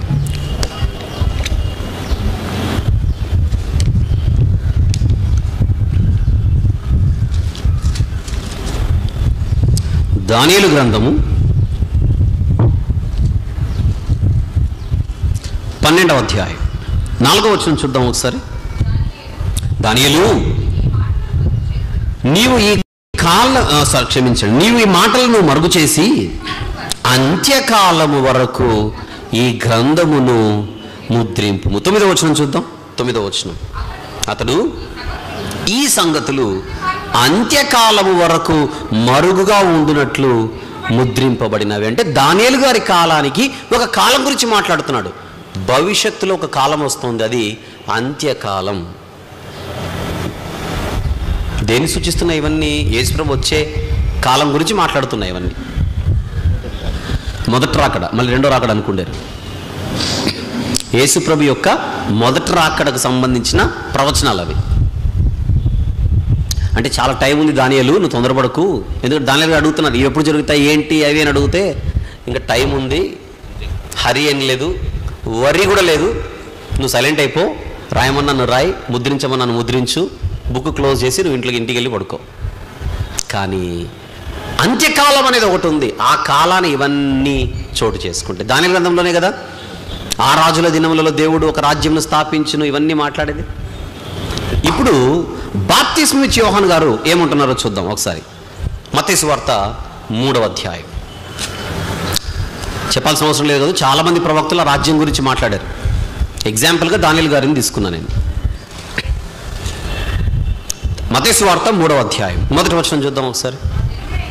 ఆ దినముల యందు బాప్తిస్మం ఇచ్చే యోహాను వచ్చి, ఇంక అంత్యకాలం అని మాట్లాడట్లేనా, ఇంక ఈయన అంత్యకాలం ఏమి మాట్లాడట్లా, పరలోక రాజ్యం ఏమైపోయిందంట, సమీపించి ఉన్నది. యెషయా గారు ఏమన్నారు, శిశువు పుట్టెను, కుమారుడు అనుగ్రహించబడెను, ఆయన భుజముల మీద రాజ్యభారమును, ఆయన వచ్చినప్పుడు రాజ్యం వస్తుంది. శిశువు వచ్చినప్పుడు రాజ్యం వస్తుంది. ఎప్పుడు? అంత్యకాలం అది. దానియేలు గారు అంత్యకాలం అది. మలాకి గారు భవిష్యత్తులో జరుగుతుంది ఇదంతా కూడా. వీళ్ళందరూ కూడా అంత్య దినాల గురించి మాట్లాడారు. కానీ యోహాను గారు వచ్చేసరికి ఇంకా మీరు బాగా ఎదురు చూడాలి, ఇంకా చాలా టైం ఉంది అన్నట్టుగా చెప్పట్లా. ఈయనేమంటున్నారు, ఆయన సమీపించి ఉన్నది. ఏ రాజ్యం గురించి అయితే ప్రవక్తలు పాత నిబంధనలో అంత్యకాలం వస్తుందన్నారో, యోహాను గారు మాత్రం సమీపించి ఉన్నది అని చెబుతున్నాడు. ఇప్పుడు ఈ ఒకటే రాజ్యం గురించి వాళ్ళు మాట్లాడారు, ఒకటే రాజ్యం గురించి ఈయన మాట్లాడాడు. ఎందుకు మాట్లాడాడు? టైం ఉందని వాళ్ళు ఎందుకు అన్నారు, సమీపించినది ఎందుకు అన్నాడు? అప్పుడు మనం మైండ్లో పెట్టుకోవాల్సింది కాలవృత్తాంత శాస్త్రం. ఏంటది? దాన్ని క్రోనాలజీ అంటాం. ఏమంటాం దాన్ని? క్రోనాలజీ, కాలవృత్తాంత శాస్త్రం. అంటే మనం వాక్యాన్ని పఠించేటప్పుడు భాషాశాస్త్రాన్నే కాదు, ఇంకా ఏం మైండ్లో పెట్టుకోవాలి చెప్పండి? కాలాన్ని కూడా మనసులో పెట్టుకోవాలి. లేకపోతే మ్యాటర్ అర్థం కాదు. ఈ పుస్తకాలు వ్రాయబడిన కాలం ఏంటి, ఆనాటి సామాజిక పరిస్థితులు ఏంటి, ఆనాటి రాజకీయ పరిస్థితులు ఏంటి, అర్థం చేసుకుంటున్నారా? ఇంకా ఆనాటి మతపరమైనటువంటి స్థితిగతులు ఏంటి, ఆ రోజుల్లో రాజులు ఎలా ఉండేవారు, ఆ రోజుల్లో రాజుల విధానం ఎలా ఉండేది, వాళ్ళ మాట తీరు ఎలా ఉండేది, వారి ఆలోచన విధానం ఎలా ఉండేది, అవన్నీ మనసులో పెట్టుకోకపోతే మ్యాటర్ ఎక్కడ అర్థమవుతుంది? ఒక చిన్న ఎగ్జాంపుల్ చెప్తాను మీకు. నిర్గమాకాండము అంటే రాజకీయ పరిస్థితులు మనం మైండ్లో పెట్టుకోకపోతే మనకు వాక్యం ఎలా అర్థం అవ్వకుండా ఇబ్బంది పెడుతుందో తెలియజేయడానికి ఒక మాట చూపిస్తున్నాను మీకు. నిర్గమకాండము 7వ అధ్యాయం 1వ వచనము చూద్దాం ఒకసారి. కాగా యెహోవా మోషేతో ఇట్లా ఇదిగో నిన్ను ఫరోకు దేవునిగా నియమించితిని. ఎవరైనా నాకు కౌంటర్ వేయాలంటే అది వేయచ్చు నన్ను, నేనే చెప్తున్నా. యేసు ప్రభు దేవుడు అని బైబిల్లో ఉంది నమ్మంటున్నాం, మళ్ళీ మోషే కూడా దేవుడు అని ఉందిగా నమ్మేద్దామా అని అడగొచ్చు నన్ను. ఏమో అడగలేదు ఇంతవరకు, పాపం అంటే చూడలేదేమో అంతే. చూసింటే అడిగేవాళ్ళే.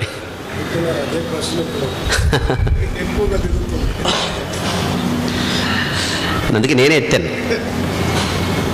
అంటే ఇవేవి తెలియకుండా నేను బైబిల్ మాట్లాడేస్తానా?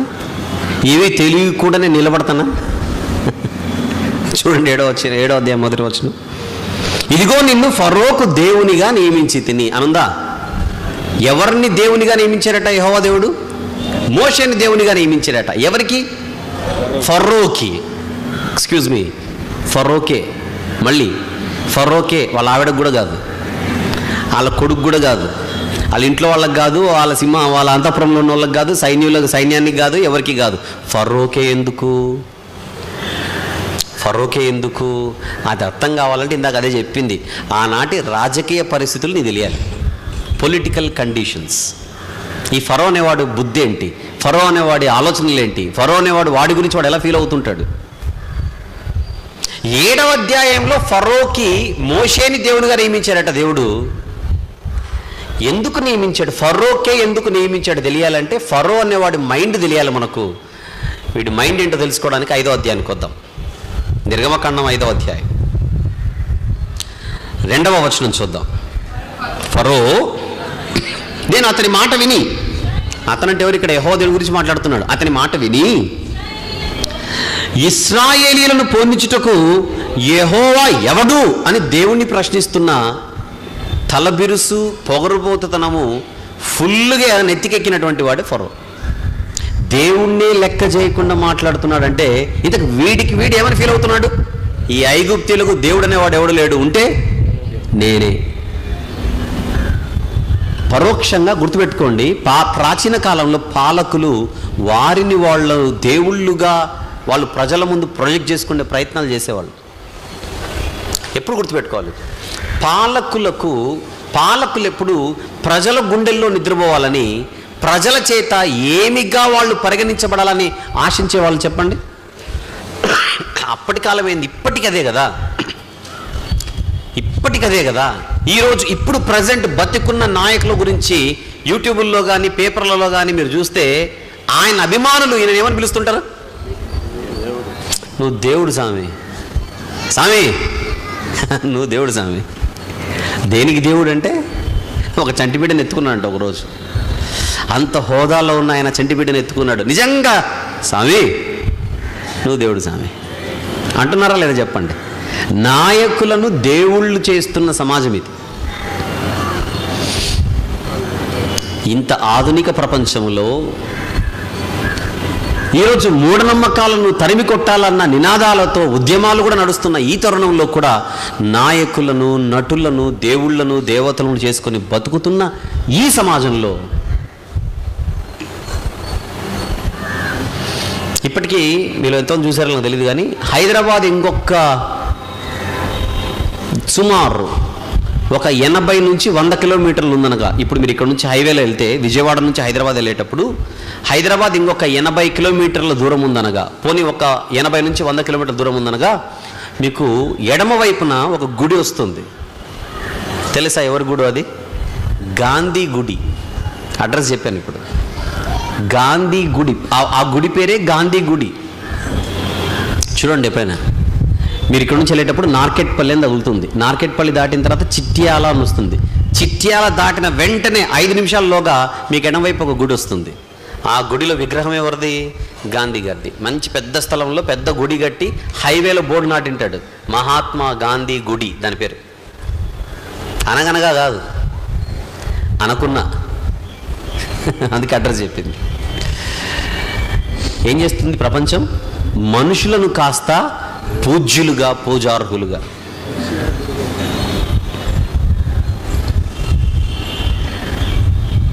అలాగే ఆ రోజుల్లో ఫరో అన్నవాడు పరోక్షంగా తానే దేవుడనని చెప్పుకుంటున్న వైనం అది.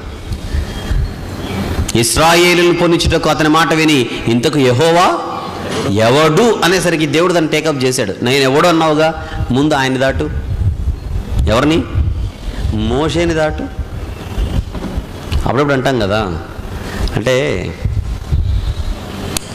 వీడికి కరెక్ట్ మొగుడు ఆడే అంటాం మనమా? చెప్పండి, కరెక్ట్ మొగుడు అంటే పెళ్ళి, తాళి, భర్త అని కాదు. అక్కడ నీకు కరెక్ట్గా నిన్ను ఆపే మునగాడు ఎవడైనా ఉన్నాడంటే నీకు చెక్కు పెట్టే మునగాడు ఆడే అని అర్థం. అక్కడ కరెక్ట్ మొగుడు అంటే అది అర్థం. అలాగనే ఫరోని అరికట్టి, ఫరోకి బుద్ధి చెప్పి, ఫరోని గద్దె దింపి, ఫరోకి మూడు చెరువులు నీళ్లు దాపాలంటే మోషే నేను నిలబెడుతున్నాను అక్కడ అంటే ఫరోకి ఇక మీదట మొగుడు నువ్వే అని అర్థం. అది ఉద్దేశం అక్కడ. అది సెటైరికల్ కాంటెక్స్ట్. అది అర్థమవుతుందా? బాస్ అని అర్థం. అక్కడ నేనే కింగ్ అనుకుంటున్నాడు ఫరో, ఆ ఫరోకి నిన్ను కింగ్గా పెడుతున్నాను అని అర్థం. అంతేగాని మోషే పూజార్హుడు, మోషే స్తుతికి పాత్రుడు, మోషే స్తోత్రార్హుడు, మొత్తం సర్వపరిపూర్ణత శరీరమందు మోషేలో, దైవత్వం యొక్క సర్వపరిపూర్ణత శరీరముగా మోషే యందు నివసించి, ఇవన్నీ లేవు.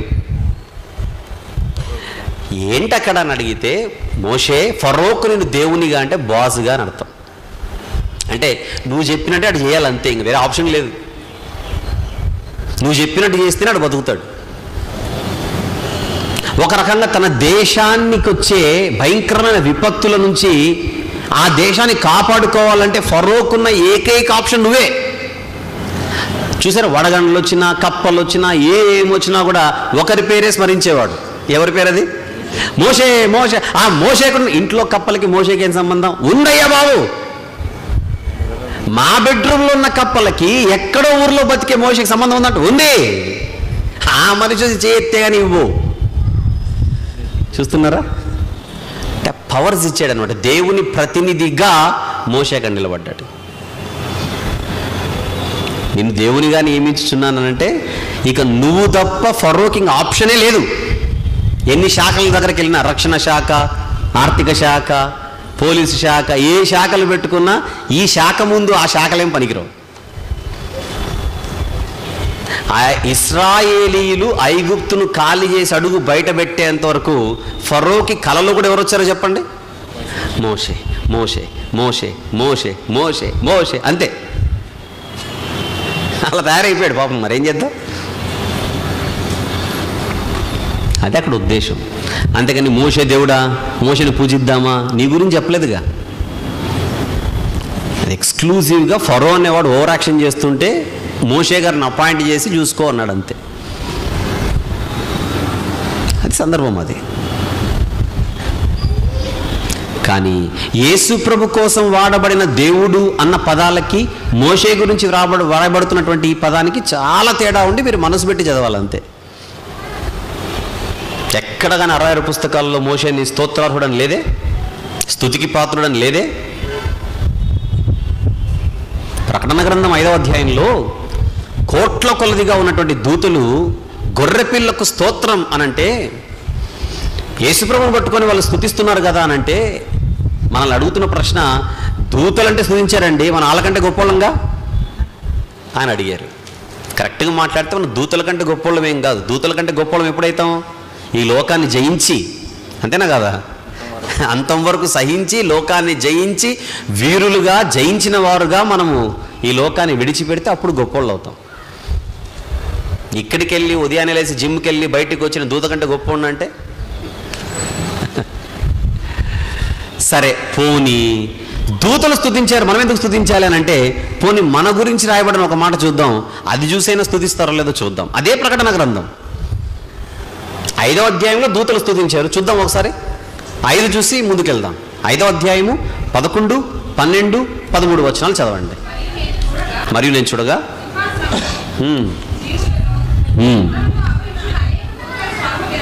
దూతల స్వరం వినబడేను. కోట్ల కొలదిగా ఉన్నారు దూతలు. వాళ్ళు చూసారా, వారు వధింపబడిన గొర్రెపిల్ల. ఐశ్వర్యమును, జ్ఞానమును, బలమును, ఘనతయు, మహిమయు, స్తోత్రమును పొందనర్హుడని. చూసారా, గొర్రెపిల్ల స్తోత్రము పొంద అర్హుడు. అర్హుడు అంటుంది ఎవరు?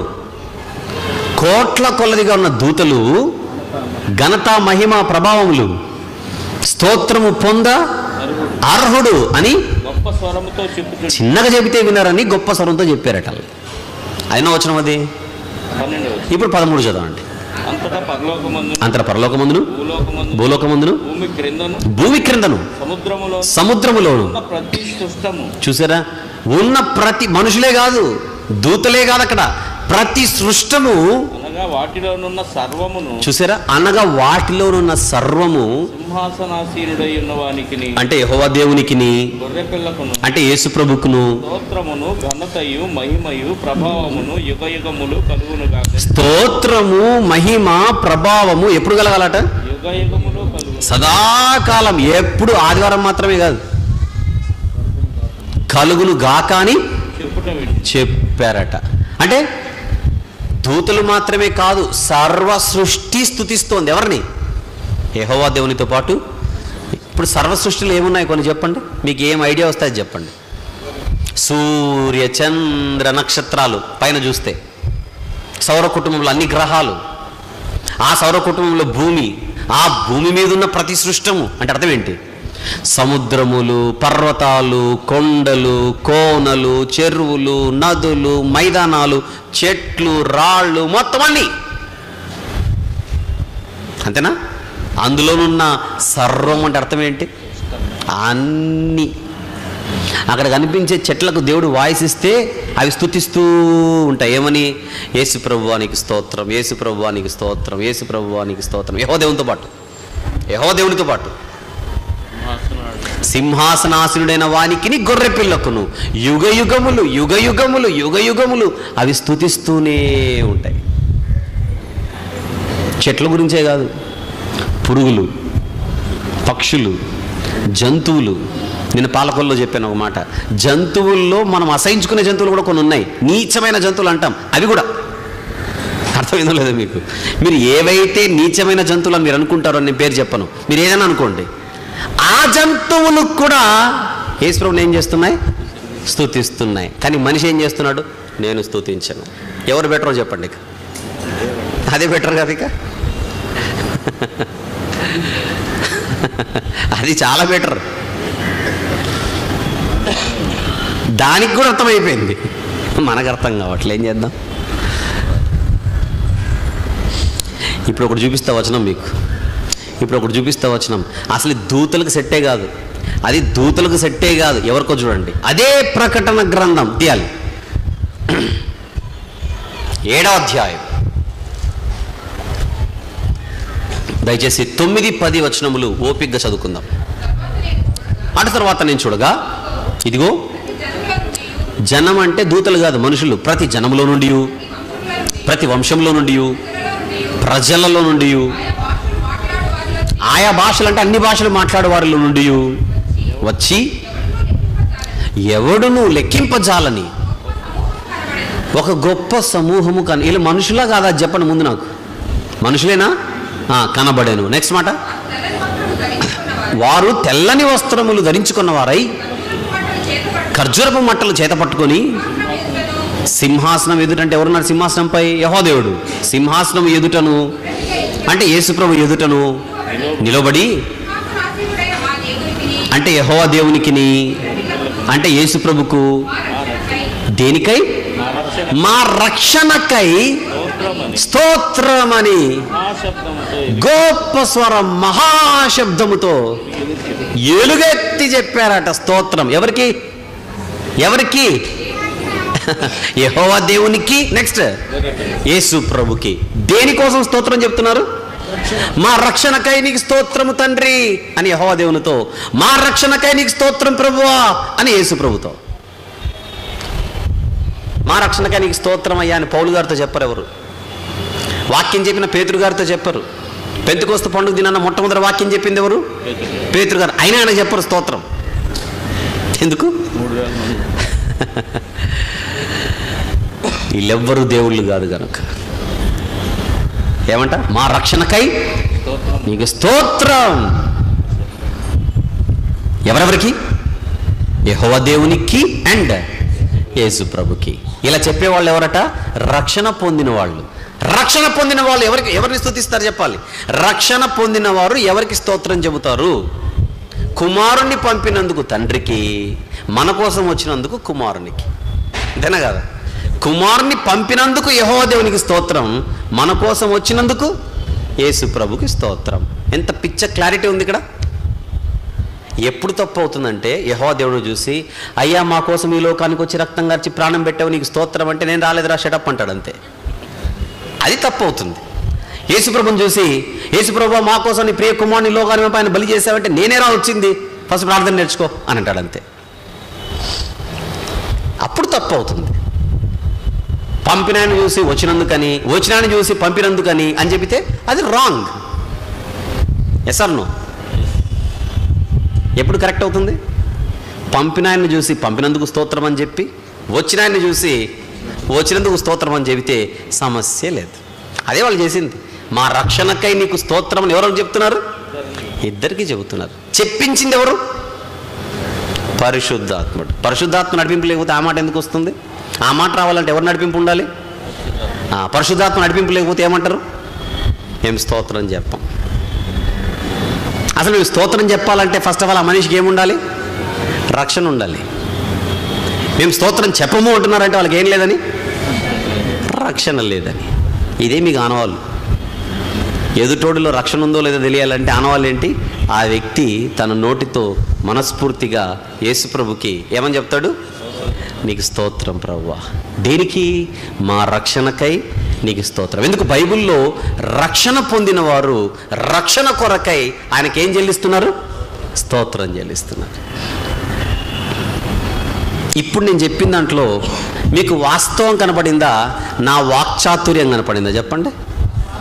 వాస్తవానికి వాక్చాతుర్యానికి తేడా ఉంది. ఇది వాక్చాతుర్యం అనరు, వాస్తవం అంటారు. ఈయన ఏదో మభ్య పెడుతున్నాడండి అంటే నేను ఎక్కడ మభ్య పెడుతున్నాను? కొన్ని సందర్భాలు ప్రకటన గ్రంథం నేను తీలేదు తెలుసా మీకు? అసలు ప్రకటన గ్రంథం నేను తీయలేదు, మీరే చదివేది తీసి. నేను మభ్య పెట్టడం ఎట్లా అవుతుంది? అది అలా బైబిల్ నేర్చుకుంటే కన్ఫ్యూజన్ ఎక్కడది? అలా బైబిల్ నేర్చుకుంటే మనకి ఇబ్బంది ఎక్కడది? సమస్య ఎక్కడది? యేసుప్రభు యుగ యుగములు స్తుతికి పాత్రుడు. శరీరములో రానప్పుడు స్తోత్రార్హుడే, శరీరములో ఉన్నప్పుడు స్తోత్రార్హుడే, శరీరం విడిచి వెళ్ళిపోయిన తర్వాత కూడా ఆయన నిరంతరము స్తోత్రార్హుడు. అందుకే ఇంగ్లీష్ చదివించాను, తెలుగు చదివింది. కొలస్సీ పత్రిక 2:9 ఏముంది? దేవత్వం యొక్క సర్వపరిపూర్ణత శరీరముగా క్రీస్తునందు నివసించుచున్నది. అంటే ద ఫుల్నెస్ ఆఫ్ డెయిటీ అంటాడు. శరీరములో ఆయన డెయిటీ అంటే దేవుడు, పూజార్హుడు, స్తుతికి పాత్రుడు అని అర్థం. అది మనం ఇంకా బాధపడాలి, ఆయన శరీరంలో ఉన్నప్పుడు మనం చూడలేకపోతుమే అని. సంతోషించాలి, చూడక నమ్మిన వారు ధన్యులని. చూడక నమ్మాము ధన్యులం, బాగానే ఉంది. కానీ చూసే అవకాశం ఒకటి ఉంటే ఎంత బాగుండేది. చూసే అవకాశం ఉంటే ఎంత బాగుండేది. నేను మొన్న కువైట్కి వెళ్ళినప్పుడు, కువైట్ అనగానే ఆయిల్ కంపెనీస్ ఎక్కువ ఉంటాయి కదా. కువైట్ అనగానే మనకు ఆయిల్ కంపెనీస్, అందులో కంపెనీ ఉంది, దాని పేరు కువైట్ ఆయిల్ కంపెనీ, KOC అంటారు దాన్ని. అక్కడికి నన్ను తీసుకొని వెళ్ళాడు ఒక సహోదరుడు. వెళితే కేవలము ఆయిల్ భూమిలో నుంచి ఎలా వస్తుందో చూపించడానికే ఒక డాక్యుమెంటరీ వేస్తారు వాళ్ళు. ఆ డాక్యుమెంటరీలో ఒక పెద్ద స్క్రీన్పై, డిజిటల్ స్క్రీన్పై ఆ డాక్యుమెంటరీలో ఒకప్పుడు సద్దాం హుసేన్ చేసినటువంటి యుద్ధాలు కువైట్పై, తర్వాత 700 సుమారు 60 నూనె బావులను ధ్వంసం చేశాడు. అంటే ఇప్పుడు కాశ్మీర్ సమస్య మనకు ఎలాగైతే ఉందో అలాగే ఇరాకీలు, అంటే సద్దాం హుసేన్ దేశం ఇరాకీలు కిందనే ఉన్నటువంటి కువైట్ దేశం మాది అని ఆక్రమించుకోవడానికి కువైటీలు ఒప్పుకోవడం లేదన్న ఉద్దేశంతో యుద్ధానికి దిగారు. దాన్ని గల్ఫ్ వార్ అంటారు. అప్పుడు ఆ రోజుల్లో జరిగిన నిజమైన ఫొటోస్ ఉంటాయి కదా, నిజంగా ఆ రోజుల్లో ఆ యుద్ధాలలో ఉన్నటువంటి ఒరిజినల్ ఫొటోస్ ఉంటాయి, బ్లాక్ అండ్ వైట్ ఫొటోస్ ఏవో ఉంటాయి. అవన్నీ వేసి ఆ యుద్ధం జరిగేటప్పుడు ఆ ఎఫెక్ట్స్ చూపించి, బాంబులు వెళ్ళేటప్పుడు అగ్ని ఎలాగైతే వస్తుందో నిజంగానే కూర్చున్న మనకు అగ్ని శాఖ తగులుతుంటుంది. ఆ ఎఫెక్ట్స్ పెట్టాడు. అంటే నిజంగానే మనం చలిమంట ముందు ఉంటే ఆ వేడి ఎలాగైతే మన శరీరానికి తగులుతుందో ఆ తెర మీద అగ్గి లేచినప్పుడు మనకు ఆ శాఖ తగులుతుంటుంది. అలాంటి టెక్నాలజీ యూజ్ చేశాడు. అదంతా చూస్తున్నప్పుడు ఆ రోజుల్లో సైనికులు ఎలా పోరాడారో వాళ్ళ దేశం కోసం, గాయాలు, బురద, భయంకరమైన నూనె, ఇదంతా చూపిస్తున్నప్పుడు కువైటీలు, ఈ రోజున్న కువైటీలు ఆ రోజున్న కువైటీలకు రుణపడి ఉన్నారు అన్న ఫీలింగ్ కలుగుతుంది మనకు. అలాంటివి చూసేటప్పుడు నాకు ఒకసారి అనిపిస్తుంటుంది, మనం యేసుప్రభువుని చూడకపోతే కనీసం ఆ స్క్రీన్ మీద అయినా ఒరిజినల్గా ఆయన సేవ చేసిన ఆ నడకలు, నడిచినవి, సముద్రంలో చెప్పినవి, కొండ మీదకి ఎక్కినవి వీడియో లేకపోతే పోయింది, కనీసం ఫోటోను ఉంటే ఎంత బాగుండేది అనిపిస్తుంటుంది. ఇప్పుడు నేను చెప్పిన తర్వాత మీకు అనిపించట్లా?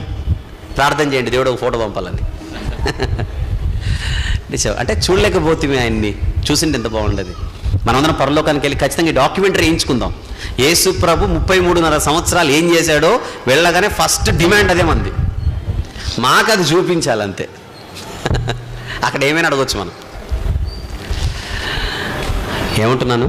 శరీరముగా యేసు ప్రభు, అదే అక్కడ కూడా చెప్పాను, పాలకొల్లో పాట కూడా అదే, వాక్యమే రూపమై దేహమే దాల్చగా సృష్టియే సాక్ష్యమై పులకించేనే. అది అంటే సృష్టి, ప్రత్యేకించి భూమి, ఈ నేల, మనం భూమిని ఇంటర్వ్యూ చేసి what is the most memorable moment in your history, నీ చరిత్ర అన్నిటికంటే నువ్వు ఇంకా మర్చిపోలేని సంఘటన ఏదన్నా ఉందా అని అడిగితే ఆ సృష్టికర్త యొక్క పాదాలు నా మీద మోపబడిన రోజు నేను మర్చిపోలేనని చెబుతుంది భూమి.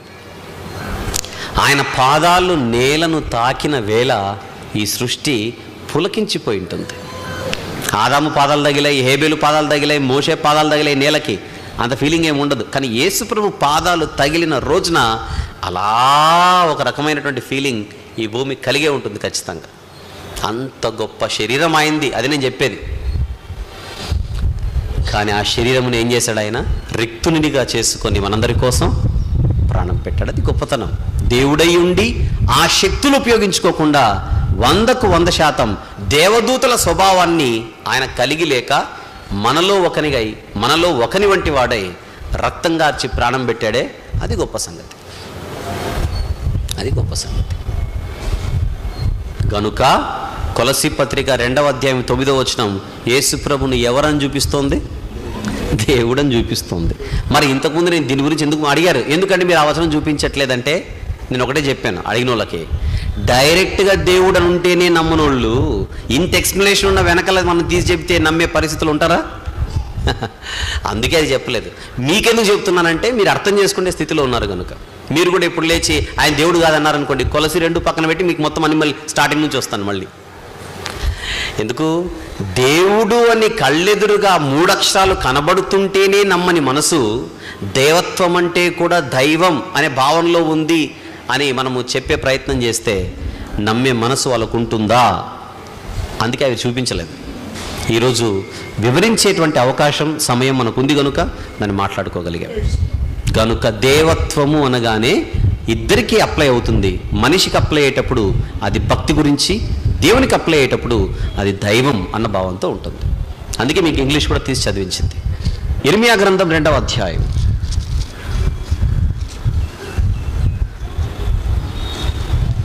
ఇర్మియా గ్రంథము 2వ అధ్యాయం 11వ వచనము. తీశారందరూ? ఇంకొక వాటర్ బాటిల్ తెమ్మని చెప్తాను. వెంకటేష్ ఎక్కడున్నాడు? ఇంకొక వాటర్ బాటిల్. 11వ వచనం. దైవత్వము లేని తమ దేవతలను ఏ జనమైనను ఎప్పుడైనను మార్చుకొనేనా అంటే దేవత్వము అని చూసాం మొదటి భాగంలో. దాకు ఏత్వం దీర్ఘమిస్తే దే, రైట్ కదా? దేవత్వము. ఇక్కడ దైవత్వము అనుంది. దేవత్వముకి దైవత్వానికి ఏమైనా తేడా ఉందా అని రేపు పొద్దున ప్రశ్న పుట్టొచ్చు కనుక అదే నేను చూపిస్తూ మీకు. దేవత్వానికి దైవత్వానికి ఉన్న తేడా వినండి, అందరు జాగ్రత్తగా వినండి. దేవత్వానికి దైవత్వానికి ఉన్న తేడా నన్ను చూస్తే మీకు అర్థమవుతుంది. దేవత్వానికి దైవత్వానికి ఉన్న తేడా ఏం లేదు, ఏమీ లేదు. దేవత్వమే కాదు దైవత్వాన్ని కూడా అంటారు అంతే. అంటే మీరు సీరియస్గా రాసుకుంటున్నారేమో అని రాసుకోండి, ఏమీ లేదని రాసుకోండి అంతే. ఇప్పుడు ఇంగ్లీష్లో మనం ఎలాగైతే దేవత్వము లేదా దైవత్వం, దీన్ని మనము divinity, deity, God head, godhood, అది తెలుగు బైబిల్లో మనం దైవత్వం అన్న చోట గాడ్ అని కూడా రాయబడిందని చూసాం కదా. ఇప్పుడు ఇంగ్లీష్లో ఏముందో మనం ఇర్మియా గ్రంథంలో చూద్దాం. 2వ అధ్యాయము 11వ వచనం. Has a nation ever changed its gods yet they are not gods at all. తెలుగులో ఏమన్నాడు ఇక్కడ? దైవత్వము లేని దేవతలు అన్నాడు. ఇంగ్లీష్కి వచ్చేసరికి దే ఆర్ నాట్ గాడ్స్. దైవత్వము లేనివి అంటే దైవము కానివి, దైవాలు కానివి, దేవుళ్ళు కానివి అనేది అక్కడ పాయింట్. మనిషిలో కనబడితే దాన్ని ఏమనాలనుకున్నాం మనం ఇందాక? గాడ్లీనెస్ అంటే భక్తి, ఆ జీవితం.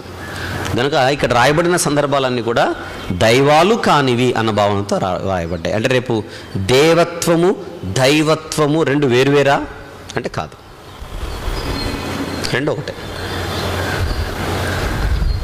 దేవోక్తి దైవోక్తి రెండు ఒకటే. దేవకుమార్ దైవకుమార్ అంతేనా? దేవకుమార్ దైవకుమార్ రెండు ఒకటే. దేవుని కుమారుడు అనే భావన ఇచ్చే మాట. దైవకుమారి దేవకుమారి రెండు ఒకటే. దేవ సహాయం దైవ సహాయం రెండు ఒకటే. కనుక దేవ దైవ రెండు వేరు వేరు అని మీరు భావించాల్సిన అవసరం లేదు.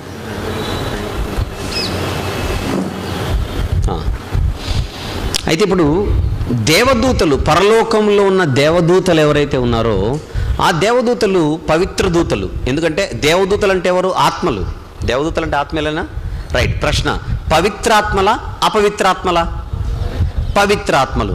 ఎప్పుడు అపవిత్రాత్మలు అవుతారు వాళ్ళు? పాపం చేసినప్పుడు. అలా పాపం చేసిన దూతలు ఉన్నారా?